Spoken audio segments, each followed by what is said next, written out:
Talk to me, talk to me, talk to me. Your magical kiss, take me just so far. Talk to me, talk to me, talk to me. Don't leave me like this, dangling from a star. You set me all aflame and it's so pleasing. It sure would be a shame if you were only teasing. So my love, before I go, turn the lights way down low and talk to me. Talk to me, talk to me. Well, good evening, ladies and gentlemen. Welcome to this second November edition of the Don McKeag Show, where we like to educate, mediate, coagulate, irritate, moderate, discombobulate, frustrate. What we don't do is we never imitate. We're here to inform, and it is a talk TV call-in show. Now, the only thing we're a little disappointed in, my pal and co-conspirator here, Kenny Bukes, who's in there dancing around to the music. You see our number up there, and we would love to hear from you, pro-con, or a subject that you might like to hear my illustrious opinion. 508-830-3971 is the number, as is my want in both my radio show. Those that are new, I am also, if you like what you hear today, you can listen on Saturday to WXTK on Cape Cod on Saturdays from 11 to 1. And while I think of it, I didn't say it last time, but this show, should you want to tell someone else about it, which we hope you do, or see it again yourself, if you only catch part of it, we will be rebroadcast on Comcast Channel 13 and Verizon Ficus on Channel 43, live on Thursday at 6 p.m., which is tonight, Monday at 11 p.m., Tuesday at 9 a.m., and Wednesday at 1 p.m. I was telling Kenny I actually was at the gym and saw myself on there. I'd forgotten when the show was on. I was down there Tuesday morning at Plymouth Fitness, and I watched the show, and I was not that disappointed. I thought it was informative, which I'm really hoping to do. The other thing that I want to always remind each and every listener, and hopefully you will carry it on and maybe look up more about Martin Luther, not Martin Luther King, the Martin Luther, founder of the Protestant Reformation, or I should say the reason for it, a practicing Catholic priest who could no longer abide by the corruption that had taken over the Catholic Church. I want to constantly reinforce to you, this is not an anti-Catholic statement. This is not what it's about. This is about the church and a religion being ruined by people, which we are all capable of doing, and which I contend, and why I'm on both the radio and this station, this program, is we're being ruined by our leaders. And I am going to at least speak up. Whether we can accomplish anything is another matter. But as my little mother used to say, Donald, God blesses the effort, not necessarily the results. And I believe we all have to remember that and make an effort. We've got to think about future generations. You're not thinking about your grandchildren when you're playing golf and not voting, or when you're playing golf or you're going here and going there and never, ever being aware of what is being done in your own town. as well as your state, and obviously as well as in your federal government. We can't afford it anymore. We can't afford to vote party. We can't afford to say, oh, it's a Democrat, I'm going to vote for it. We've got to know that the person is capable of doing the job and that they are going to do a job, and when they do not do the job, remove them. No more of this feeling stuff that's going on. But anyway, Martin Luther in 1526 said, cowardice asked the question, is it safe? Expediency asked the question, is it politic? Vanity asked the question, is it safe? Popular, I should say, but conscience asked the question, is it right? And there comes a time when one must take a position that's neither safe, nor politic, nor popular. He or she must take it because it is right. His conscience, her conscience, tells them it is right. You know, we all have been given a knowledge of right and wrong, unless we are born mentally ill. And that has happened, where the brain malfunctions, the brain does not form properly, or the brain is injured, which causes aberrant behavior, which then results in the loss of right and wrong. But everyone else has a knowledge of right and wrong. The big thing is, do we abide by it? We all cheat. By cheat, I mean we cheat on right and wrong. And I'm not here to preach. I'm here, though, to remind all of us that this foundation that made this great country is under heavy siege. Never mind the beautiful home on top of the foundation. The foundation's cracking, and it's cracking for good reason. Now, Kenny, I'm loaded for bear today, and one of the things that I first wanted to start out with was, obviously, we were on before Veterans Day. We had a lot this week. Veterans Day and the Marine Corps birthday, 239 years, and I want to congratulate and thank each and every veteran that has ever gone to serve this country. Without them, we'd be lost. And that goes back again to George Washington and to the founding of the Constitution, the Bill of Rights, all of that, and it's being forgotten. Everything that's happened that's brought down great countries, we're in the throes of it. We worship other people now. We worship money and material things. And more important, we worship entertainment. We are addicted to entertainment. And the powers that be know it. The press knows it. The media knows it. The television knows it. And now, with the liberals in control, and it's let anything go, anything's okay in the minds of the extreme liberals. Anything. Can't tell anybody no. Can't tell your kids no. Love to know how many kids are screwed up today as adults because of liberal mothers and fathers that let them run the household. I've seen them. I taught high school. I've employed hundreds of kids, and I know the difference. I know who's done a good job parenting. Well, it's the exact same thing as the political strength and the political goodness of a state, a town, or a government. If you have people that want to do the right thing, that are high quality, high character, you're going to have a good town. If you have people that are in there for their own benefit and for their ego, you're in trouble. But anyway, so the veterans, what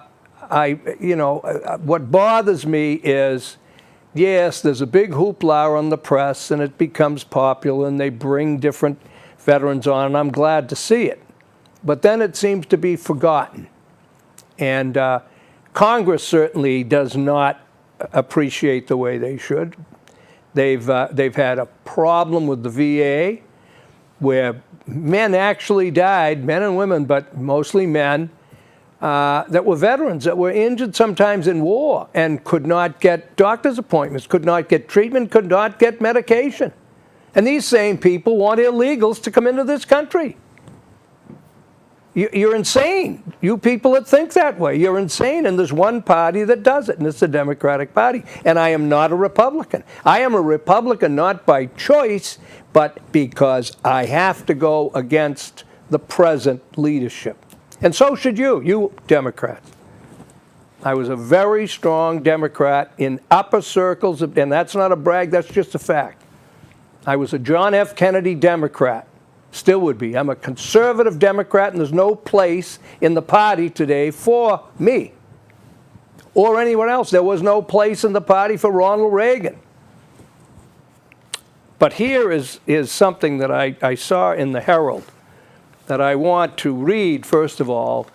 And I'm incensed at the fact, I don't know if you saw, they are changing the name of South Station to honor Michael Dukakis, liberal Democrat that put the state in the toilet financially, not once, but twice.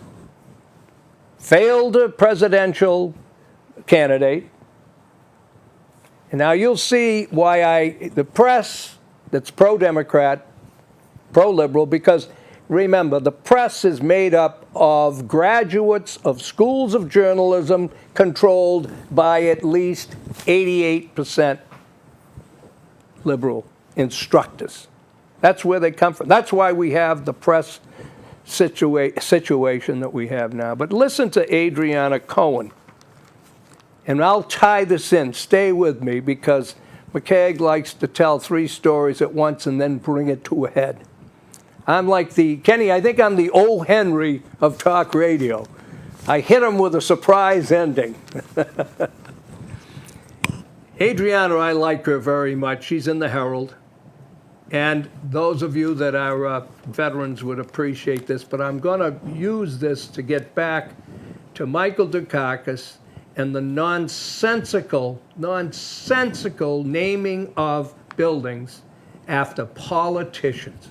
Politicians who spend your and my money to do the things they do, who get retirement benefits and health care for life after 2 terms.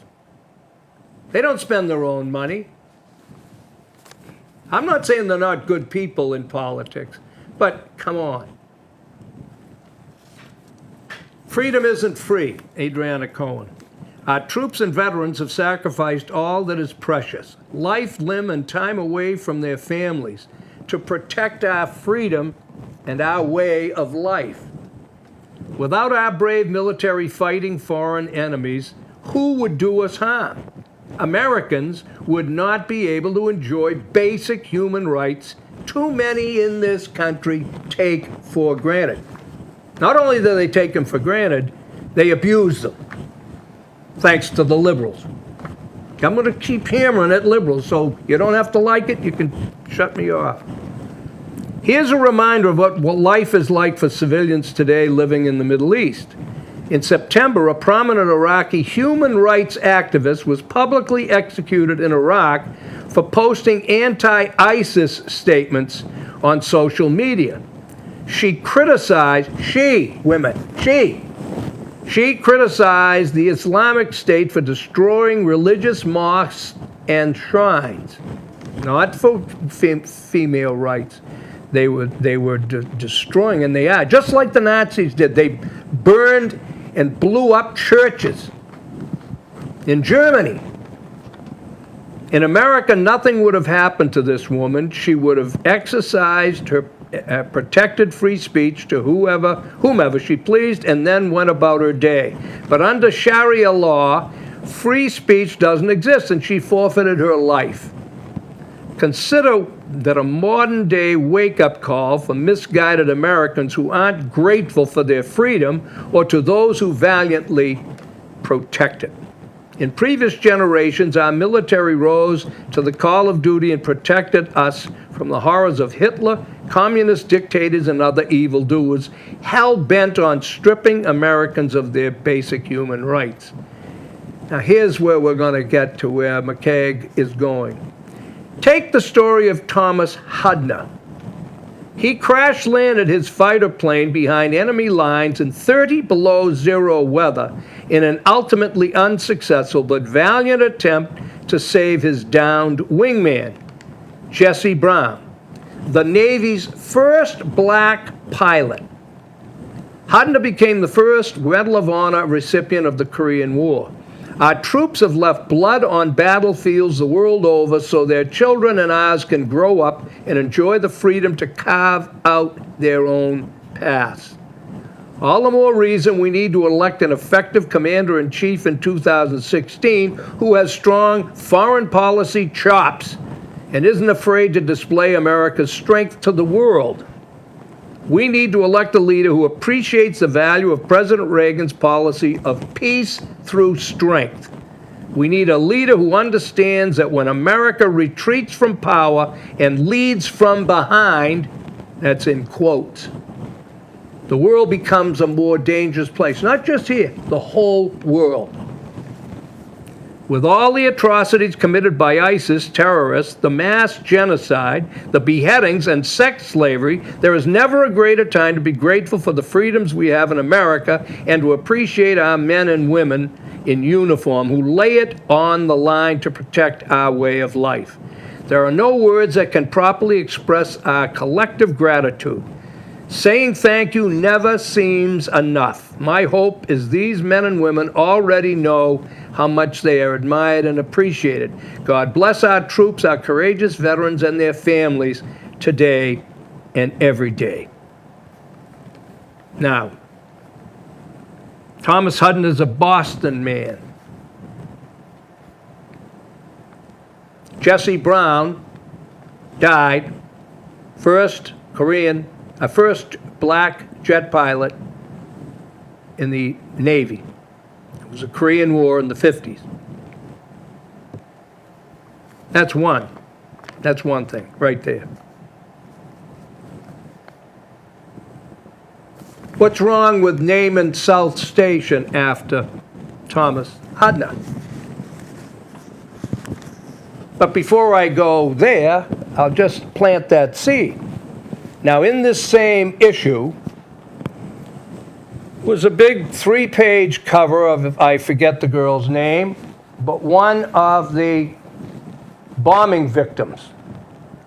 Lovely, pretty girl. They show her in a wheelchair with one leg in a huge cast. She's had 17 operations. 17. And they finally, 2 weeks ago, she had another operation where they had to remove part of her leg. She's gone through agony ever since this. Former governor, Democratic presidential candidate, went and testified gave a character reference for the friend of one of those bombers. Now, some of you, especially you Democrats who, your own can never do wrong, put a pimple on the nose of a Republican or an independent, and there's no way you could vote for them. Nice gesture? No. Here's a man that was the governor, that also, by the way, one of the reasons he did not win the presidency is because of his policy, if you don't remember, of his paroling people. Rapist. I forget the guy's name. Do you remember what his name was? I can't remember his name, but he committed a murder when he was paroled. When he was paroled, and of course, it came up. And the Democrats cried foul. Of course, it doesn't matter what they do to other candidates. But just think if this is where Mike Dukakis comes from. And remember the question about how would he handle if his wife had been raped or something like this and he didn't even stand up for his own wife. If you remember that. Remember it very well. Yeah. You women out there that are pro-Democrat, pro-liberal, just remember that's the guy that was your standard bearer. So here we have a guy that is now, by the way, as all liberals end up, he's teaching courses, I believe, in Northeastern, and I think he was at BU for a while. great qualifications, of course, and he's a liberal. Connect the dots, because I did, reading that paper. A girl, innocent girl, just running in a race in her hometown of Boston. Blown up. People killed, maimed for life. And I don't care whether this friend of these murderers is innocent of the actual crime. He was a friend of theirs, which means he had to be sympathetic to their cause. Would you say that, Democrats? And here a key high-profile Democrat testifies for this guy. But they are going to name South Station after Michael Dukakis, not Thomas Hudner, who crashed his plane to try to save not only a pilot, but a black pilot. And here we got this racist baloney now running the country. They're racists. Have you seen what's happening in Ferguson? We're being held hostage by the black community through the press. And I've said this before. The wonderful people, of which there are a majority in the black community, have got to stand up and start confronting their own. The white community cannot do it anymore. The black community has got to start taking on these racist press releases. 2 weeks ago, a white patrolman was killed, or a white, was killed by a black patrolman. Didn't read a thing about it. I mean, this is what infuriates me. But that's what you've got in Massachusetts, a continuation of a absolutely disgraceful political agenda of the Democratic Party in Massachusetts. Period. Just saw in the paper today, some Judge Johnson, Christopher Johnson or something, I don't know where he is. Did you see that, Kenny? No, the judge? I didn't see it. Anyway, he just got found guilty of, when he was supposed to retire, he somehow got sick days and turned them over into extra time. And so he went into work 6 days out of the year or something like that and gained an extra $20,000 on his pension. Really? Was that the, I wonder if that was the story I heard on the radio when I was listening the other day of someone who put in his papers to retire, and he was taking his sick days, and while he was out, they couldn't get a replacement, so they extended him for another year. I wonder if this is the same person. But I'm just saying, folks, this is, again, look at me. They call me a right-wing wacko. Tell me one thing that I'm telling you that's wrong.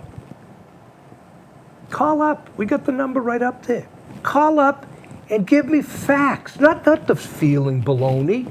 Oh, you've got to help. Oh, that's not what we're about. This is war. Do you understand? You people listening to me, I care about your kids, about your grandkids, more than you do. You sit in your hands. You avoid it. Oh, you don't want to be, like Ronald Reagan. Another great line I keep saying. I saw it when I was at UMass, and he was speaking for Goldwater. And he made a great statement. He said, it's nice to be liked, but it's far more important to be respected. There it was. When I heard him say that, I'm 22, 23 years old. I was practice teaching. I said, I love this guy. All he was speaking for. He wasn't running for anything. I mean, we have to stop this. If you care about the future, I'm telling you, this is, all indicators are dangerously there in front of us. The 7 deadly sins are running rampant. Greed, sloth, sloth, by the way, is not wanting to do anything, not wanting to work, and being allowed not to. Last week that I read, I know I get confused sometimes because of what I do on the radio, and then sometimes I repeat it. Did I Donnie- mention those Jefferson quotes of what he stood for? 1 second, Donnie. Yes. You lost your microphone. Well, that's very nice. It's under your tie. There you go. Now everybody will be able to hear How long you. ago did that happen? I don't know. I just noticed it now. Give me- 508-830-3971. Let It's Donnie right know up how there, you feel. 508-830-3971. Let me know there's somebody out there that loves me. I need love. But anyway, oh gosh, I hope that wasn't on there a long time, Kenny. But anyway, here was another thing that took my attention, getting back to our servicemen and women. Just drives me crazy. They have to beg for raises, and then this guy in the White House is cutting the military back and allowing illegals to come across the border. Think of that, ladies and gentlemen. Do you need a PhD? Do you think a sixth grader would know how contradictory and how contrary and how absolutely insane a policy that is? The military young men and women who give up periods of their life to serve us in foreign countries under threats of their own personal existence are having trouble. People who were wounded and they're in the VA has become corrupt thanks to government. And this president, supported by Democrats who are scared to death to go against him, because why? The press will print bad things against him. See, this is the danger of a press, biased press, and a press that basically is in the tank for a president, any president. Free press is supposed to inform the public equally. Doesn't anymore because it's controlled by the liberal agenda. But think about it. Our military people are being cut back. Less and less jobs available. And illegals, not legal immigration, that's bad enough. Illegals are coming across the border and working. But most of them aren't. I read you that the biggest asylum in America is in Los Angeles County. And it points out that of all the millions of illegal immigrants there, only 2% actually pick the fruit and work in landscape. Only 2%. Now that's printed by the Los Angeles Times, which is just as liberal as the New York Times and the Cape Cod Times. I put my carry-on in the luggage compartment and sat down in my assigned seat. It was going to be a long flight. I'm glad I have a good book to read. Perhaps I'll take a short nap, I thought. Just before takeoff, a line of soldiers came down the aisle and filled all the vacant seats, totally surrounding me. I decided to start a conversation. "Where are you headed?" I asked the soldier seated nearest to me. "Petawawa. We'll be there for 2 weeks for special training, and then we're being deployed to Afghanistan." After flying for about an hour, an announcement was made that sack lunches were available for $5. It would be several hours before we reached the east, and I quickly decided a lunch would help pass the time. As I reached for my wallet, I overheard a soldier ask his buddy if he planned to buy lunch. "No," he said, "that seems like a lot of money for just a sack lunch. Probably wouldn't be worth $5. I'll wait till we get to base." His friend agreed. I looked around at the other soldiers. None were buying lunch. I walked to the back of the plane and handed the flight attendant a $50 bill. "Take a lunch to all these soldiers." She grabbed my arms and squeezed tightly, her eyes wet with tears. She thanked me. "My son was a soldier in Iraq. It's almost like you were doing it for him." Picking up 10 sacks, she headed up the aisle to where the soldiers were seated. She stopped at my seat and asked, "Which do you like best, beef or chicken?" "Chicken," I replied. Wondering why, she asked. She turned and went to the front of the plane, returning a minute later with a dinner plate from first class. "This is your thanks." After we finished eating, I went again to the back of the plane, heading for the restroom. A man stopped me. "I saw what you did. I want to be part of it. Here, take this," and he handed me a $25. Soon after I returned to my seat, I saw the flight captain coming down the aisle, looking at the aisle numbers as he walked. I hoped he was not looking for me, but noticed he was looking at the numbers only on my side of the plane. When he got to my row, he stopped, smiled, held out his hand, and said, "I want to shake your hand." Quickly unfastening my seatbelt, I stood and shook the captain's hand. With a booming voice, he said, "I was a soldier and I was a military pilot. Once someone bought me a lunch. It was an act of kindness I never forgot." I was embarrassed when the applause was heard from all of the passengers. Later, I walked to the front of the plane so I could stretch my legs. A man who was seated about 6 rows in front of me reached out his hand, wanting to shake mine. He left another $25 in my palm. When we landed, I gathered my belongings and started to deplane. Waiting just inside the airplane door was a man who stopped me, put something in my shirt pocket, turned and walked away without saying a word. Another $25. Upon entering the terminal, I saw the soldiers gathering for their trip to the base. I walked over to them and handed them $75. "It'll take you some time to reach the base. It'll be about time for you to have a sandwich. God bless you." 10 young men left that flight feeling the love and respect of their fellow travelers. As I walked briskly to my car, I whispered a prayer for their safe return. These soldiers were giving their all for our country. I could only give them a couple of meals. It seemed so little. A veteran is someone who at one point in his life wrote a blank check made payable to the citizens of the United States and Canada for an amount of up to and including my life. That is real honor. And there are way too many people in this country who no longer understand it. Now, those are the acts of kindness and generosity that are out there and they're amongst us. But I'm here to tell you, that moves me.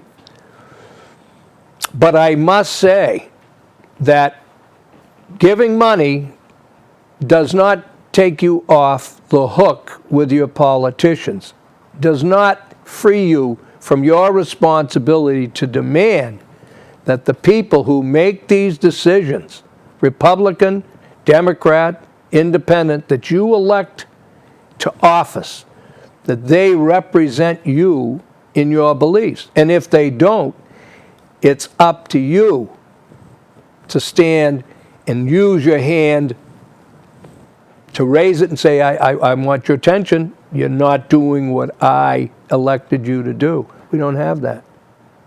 We don't have that. So, again, too many people are, I guess, pacified by, or I should say they satisfy their guilt by donating money to causes. And that's not good enough. I'm sorry to tell you, it's not good enough anymore. Not that it ever was. But I grew up in the Vietnam era. I had second lieutenants, whatever, from the University of Mass and couldn't pass the physical with bad shoulders. At the time, I was glad. I knew what was going on. Those of us that were in college in that 61, 62 period with President Kennedy, with that Cuban Missile Crisis, let me tell you, I remember us all in the fraternity watching that TV and some nervous. All of us that were getting ready to graduate or had graduated knew that we were going to get called. It was very, very scary times. And I've known several who were killed in Vietnam. One of the finest guys I ever knew was a great baseball player. His name was Leo Cassidy. A couple of years ahead of me. And I envied him his skill. He was a great, great athlete. Played the outfield. Could run, hit, throw, everything. He had all the tools. And he was a wonderful guy besides. He had a wonderful wit. I forget where he was from, outside of Boston somewhere. And he was offered a contract to play baseball. He was in the Air Force, ROTC, and he said, I wasn't interested in that. I said, oh, you lucky dog, are you kidding me? Boy, would I love to be in your position to play ball. No, he said, I've always wanted to be a pilot. And so that's what he did. He became a Navy pilot, and Vietnam was just really heating up, and he was one of the first to be shot down and killed. And I think of him every, time they talk about the Vietnam War. But those of us that were around then, how this country, through the press and through the politics, how they treated our veterans from Vietnam was not just disgraceful. It was really, or immoral, it was criminal. Criminal. And it wasn't freedom of speech. Jane Fonda, the actress, went and actually talked with the North Vietnam. She met with the leaders. I think she met with Ho Chi Minh, because she's an actress. She spoke against her own country. Had that famous picture taken. Yes, that famous picture where she was sitting on the cannon, and she's still having trouble living that down. Well, she'll never live it down, and she shouldn't. To this day, she still gets what for? Well, let's not forget John Kerry. John Kerry, our Secretary of State. Yeah, he served in the military, and I give him credit for that. But he took a camera with him. Threw away medals that he wrote letters for. This is all documented, folks. And then when he testified in front of Congress, knowing that others who testified were lying about his fellow servicemen. Right. And if you remember, you talk about the poison of the press and the bias of the press. Remember those ship captains, the PT captains. I forget now. It just escaped me. What did they call them? The group that, and they were torpedo boats. Yeah, half of them were Democrats, and they, in a group, spoke out against what was the name of that? Isn't that awful? Against John Kerry, but it didn't matter. Again, if that had been George Bush. In fact, what they tried to do with George Bush, of course, is to make him look less than. He was a legitimate fighter pilot, but he didn't get called. Now, I'm not saying that his father did, but that's not what the real reports ever said. His unit was never called. Simple as that. Right.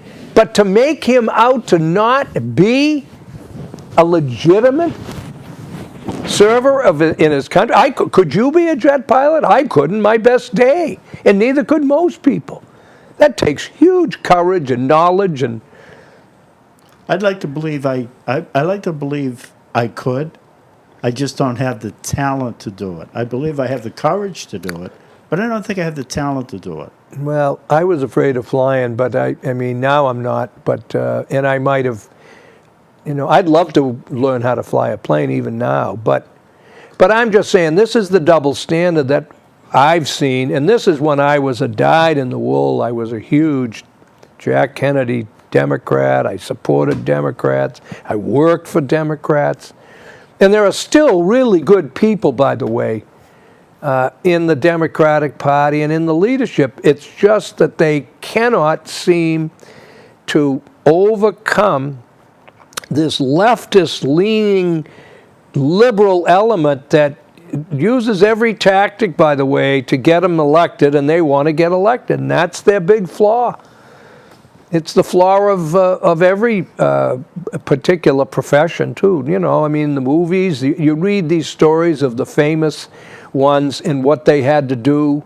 You know, in Hollywood, it was always, remember the casting couch they used to talk about, Right. about the beautiful women that became stars, but only because they slept with the directors. I mean, these are the things where it tests your moral core as to what you're willing to do to achieve this so-called position of fame or importance, and it's such a short trip.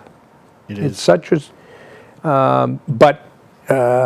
it is, we're here to talk about the future and about the present, because the present now is determining our future. And I am just so nervous about the future. And I am so far from a racist that it's not even funny. Those that have known me, I've worked with I've hired all kinds of race, religion. It's never been a factor. But I've always hired people on their ability. I really believe I was colorblind for all my life in the business world. But I'm here to tell you that something's got to be done. This Ferguson situation is a powder keg, and it is indicative of the black leadership that is feeding it, not trying to help it, because Jesse Jackson has made a living and a fame out of being an agitator, an extortionist. Charlie Rangel is worse, and he's been in he's only one of 17 in the entire history of the House that was ever sanctioned. Only one of 17. And there was like 17 offenses that he was there for, that he broke cardinal rules. Democrats, even Pelosi, they introduced the charges against him. He still hasn't paid his back taxes. Now, he is still a congressman. Why? Because the black community will continue to elect him. Because he's black. That's not called race. I understand why they do it. They want the representation. But it doesn't make it right. And nobody wants to talk about it.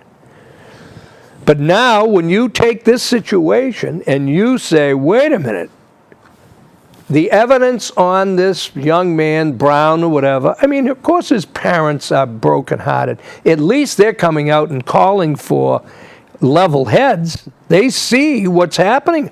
These black terrorist type people in America want to have a problem. They're frustrated. I understand. One of the things that came out in that investigation in Ferguson was that there was a claim that the young man's hands were in the air to surrender, supposedly. Then there was a month later, an autopsy report come out that he had gunshot residue on his fingers. Which you know why. Yes. He was trying to take the gun away from the police officer, and the officer shot him. So you think his hands were in the air if that was happening? No, of course not. But you don't hear about that. But you see, the truth doesn't matter. And again, to the press, every time there's a reverse of this, when a white is, it's not even covered. Or if it is, it's like a too little. It is disgraceful. It is just, they want to feed this, and I feel so badly for the black community. Now, here are the facts. The facts are, the black community right now represents, I believe, 13.6% of the population. That's all, by the way. Don't let people tell you it's 50-50 and that, and it wouldn't matter, except it does matter to the liberals, who always point to percentages when it seems unequal for the opportunities of minorities. They'll always point to that. But they'll never point to it, again, when it is reverse. Excuse me. Now, when you have 13.5% of the population committing 60+% of the murders, you've got a problem. But it's not a problem if you don't care about facts. It's not a problem if you can't figure out, you take the total amount of murders, say there's 1 million murders, 500,000 murders. But say 1 million, just to make it even. 60% is 600,000 murders committed by a race that represents only 13.5% of the population. Watch television. I mean, this is no mystery. It's sad. How many of those detective stories, how many of those COPS, cop shows, what's the percentage of blacks being arrested, blacks being incarcerated, blacks being, and whites?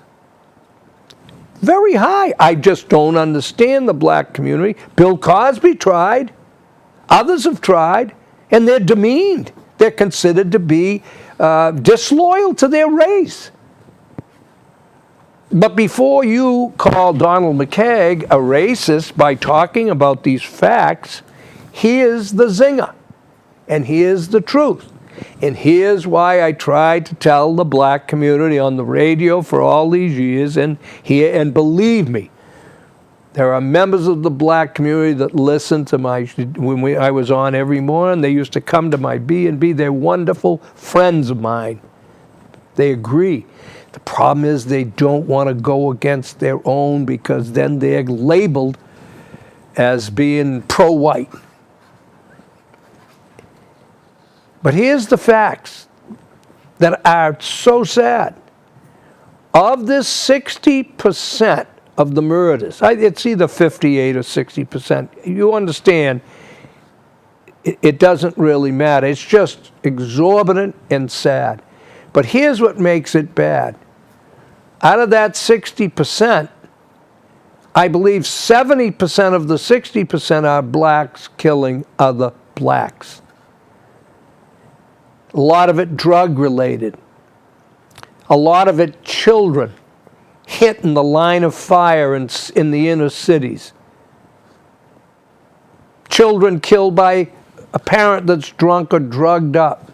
It's really sad, folks. I'm not here belittling the black race, but you cannot have your head in the sand the way we are, and you cannot let the press turn something in. If this grand jury finding comes out, and I think there's going to be trouble, whatever, because they have a bunch of rabble-rousing terrorists that have nothing else to do out there. They're not working, some of them, drugged up, and it's exciting. They're going to have TV cameras. Everybody's afraid to deal with it. But if that grand jury comes back and finds the officer innocent or has a lesser charge, Ferguson, the whole community is going to pay for that. Surrounding communities, superintendents and mayors are all telling surrounding communities to board their houses up. In America, the troops should be there. But you won't get them from this president. He likes it. This governor would like this.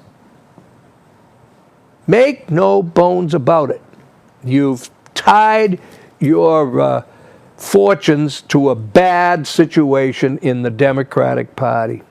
It's coming to roost. It is. This election sends a message, but I don't know as it's going to do much, because once again, the Republicans are politicians. Politicians in general want to get reelected. That's why, Kenny, you've heard me, I've said it for at least 10 years now. I never believed in this because I thought, again, and this is how they get away with it, that it's unfair. But you've got to have term limits. I believe there should be term limits in towns. I don't care if you're the dog catcher. Give them 2 terms. Out. Get somebody else in there. Otherwise, they get a stronghold. They get too much power, and they abuse it. I agree. Building inspectors, they abuse it if they're the wrong people. I agree. And the trouble is, of course, you lose really good people too. But that's the way it's got to be. It's the way it's got to be. What's out there running for office right now isn't really that great, Donnie. And But again, sad. but you know, there's the press. I'm telling you, the biggest cancer in this country is the press and the educational system. Well, they're always going to dig and try and find something on Yep. you to make you There it is. to make you look Why bad should and you to sell run? newspapers. Why should you run when you've got to? You know that if you run, especially if you're a Republican, you got to worry about what your wife did in junior high school. Yes. I mean, you've got to worry about. You've got to worry about what your grandfather did. You know, it's just. But of course, if you're Elizabeth Warren, you don't have to worry because it comes out and nobody cares. Be careful now. I don't care. It's the truth. John Kerry, again, if you're a Democrat, this is as simple as that. Democrat gets a pass. John Kerry, I just talked about him. His grandfather, I'm Irish. John Kerry isn't Irish. Never has been, never will be. His grandfather's name was Kursanevich or something, Karasanevich, a Russian Jew. Fine. But John Kerry wanted to be a politician. Changed his name. That's okay, right? But it isn't okay that he wears a green tie, and I guarantee 80% of the Democrats in major cities where the big votes are, Worcester, Boston, Springfield, Fall River, Brockton, New Bedford, they think that, and that's heavily Irish in a lot of those communities, they think John Kerry's Irish, and they vote for him. And the Democrats knew it. Now, Kerry Healy, who wasn't she the lieutenant governor? She was the lieutenant for governor. Salucci? Yes, right.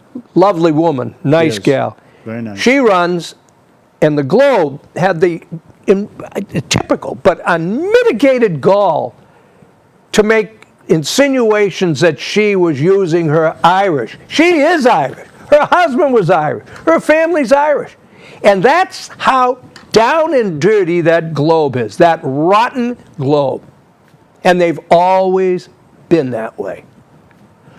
And the only reason they came out, and I believe the only reason they came out in support of Charlie Baker was because they had been so disgraceful in their reporting of the polls. Now, you don't tell me that 2 weeks before the election, or 3 weeks, Coakley has a 12-point lead. 1 week before, or 10 days before, it's down to 2. I say it's because they knew things weren't going well and their credibility was at stake, if they have any. Right. Politically, to me, they have zero. They never have. They're in the tank. And by the way, I'd like to get back to Michael Dukakis with my own. This is quick too. We're coming close. Can I just make one announcement? Of course, you can make an That announcement. way it gives you a chance to wet your whistle. There are some people that just can't get enough of your television program. Yes. So if they were to Google Don McKeag TV Show, they can watch you on YouTube. And they boy. can watch all of the old shows Tell on me that, YouTube. will you, when I'm finished? I will do that, sir. I'm not going to watch them, but I'm going to tell their RP. And by the way, thank you for those that I hear from, and I do, Kenny. I heard from a couple of more, which is very nice. I hear run into a lot of people that tell me I they hope watch. so. And again, I don't mean to be mean-spirited. I love people. And you know, I love to laugh. I love my dear friend Teddy Kennedy. I miss him so much. I disagreed with him on some of his politics, but there wasn't a kinder.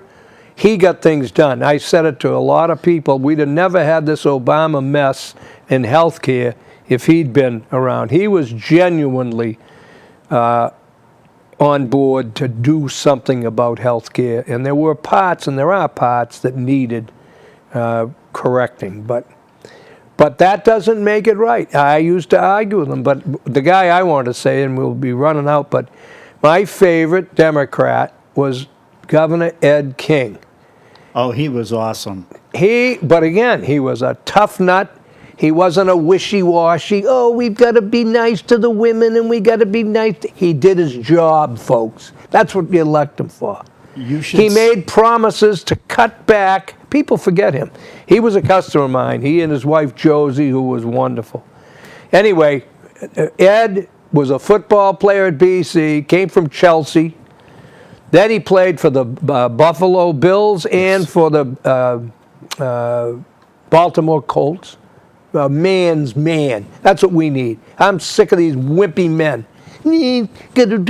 Cry and, oh, just be a man, for God's sake. We need testosterone in this. I'm sorry, ladies. I'm sick of it. It's not about not working or caring about women. It's about men being men for a change. Ed King wins in a primary against Dukakis because the state was in such a mess. Yes. I remember it very well. And he promised things, and then when he got elected, he won by 100,000 votes in the primary. I remember against Dukakis. Yes. The same guy, by the way, ladies and gentlemen, that your party, you Democrats, have just named South Station after. Not Ed King. So anyway, he did this. He went through with his promises. He did what he said he was going to do, cut back funding on things that were out of control, like all of our social programs are now. And you know what it did for him? The Globe, the tailors that own the Globe were offended, the elites in the liberal college community. And they re-elected Mike Dukakis, who, if you remember, put the state back in the same tank. 0 bond rating when he was running for president. That's what they care about you hard-working taxpayers, you hard-working people in the private sector. That's what the Democratic Party cares about you. If you work for the government, you're a teacher or a police officer or a fireman, Democrats are going to make sure they take care of you because they know they can get you raises. The private sector has to have a bottom line net profit. That's the difference. So anyway, Donnie, we're near the end. We're near the end. You've got 2 minutes and 25 seconds.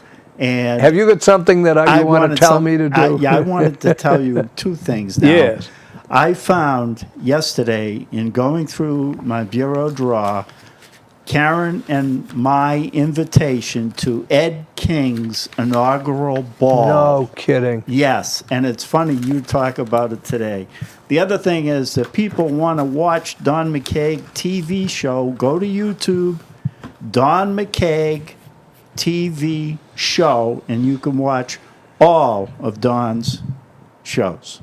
And by the way, Ed King, just so you'll know, Kenny, if you forget, in 1987 he became a Republican. And you know why? He said, the Dems, that's what he called them. The Dems, a lifelong Democrat, like I had been. The Dems have lost the sensible center. I remember that. There it is. They've lost the sensible center. And boy, that's my boy Ed. And the Globe was critical of him because he was ordering lobster rolls at the Parker House for lunch. That's what they used to smear him. And I guess he had a couple of people in there, honestly, that evidently got into trouble that were in his administration. But that doesn't matter to a liberal Democrat. Their administration, like Deval Patrick's, they don't blame Deval. But anyway, folks, thank you very much. It's the end of this lovely show. You can listen Saturday from 9 to 11 on 95.1 FM, Cape Cod. Plymouth gets it. I get a lot of Plymouth callers and listeners. I care about you very much. I hope to hear from you. God bless you. And good night. Thanks, Kenny, very much.